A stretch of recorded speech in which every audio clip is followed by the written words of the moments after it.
आप लोग जलते हैं। किससे जलते हैं? ऐसी जिंदगी अकेले फुटबॉल देखना पड़े? नहीं चाहिए, बिल्कुल नहीं जलते हैं। ऐसा जीवन बिल्कुल भी नहीं चाहिए। हम सिर्फ इस देश के जिम्मेदार विपक्ष होने के नाते जो आपने बताया था, जो आपके द्वारा कही गई बातें थी, उसी से जुड़ा हुआ कुछ सवाल पूछ रहे हैं। हमने नहीं कहा था, आपने ही कहा था। आपने कहा था कि 100 स्मार्ट सिटी बनाएंगे, आपने कहा था 100 दिन में काला धन लेके आएंगे, आपने कहा था कि हर साल 2 करोड़ नौकरी देंगे, तो 18 करोड़ नौकरी होना चाहिए 9 साल में।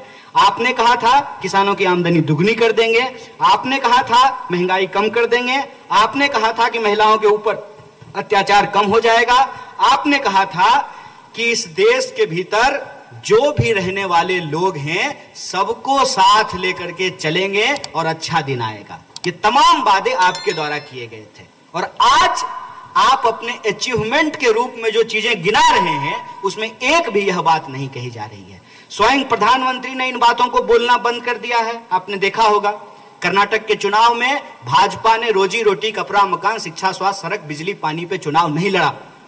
आपने हिमाचल का चुनाव देखा होगा, भाजपा में रोजी रोटी, कपड़ा, मकान पे चुनाव नहीं लड़ा। और आज आप कहीं भी बीजेपी के लोगों से बात करके देख लीजिए, आप जो ही रोजी रोटी की बात करेंगे, जो ही आप रोजगार की बात करेंगे, जो ही आप महंगाई की बात करेंगे, तो जानते हो क्या कहेंगे?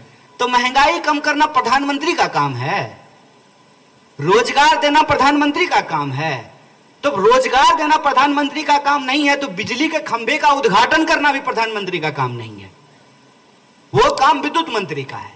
रेल का उद्घाटन करना रेल मंत्री का काम है, विदेश जाना विदेश मंत्री का काम है, वित्त पे कानून बनाना वित्त मंत्री का काम है, और कानून पे, व्यवस्था पे बात करना कानून मंत्री का काम है।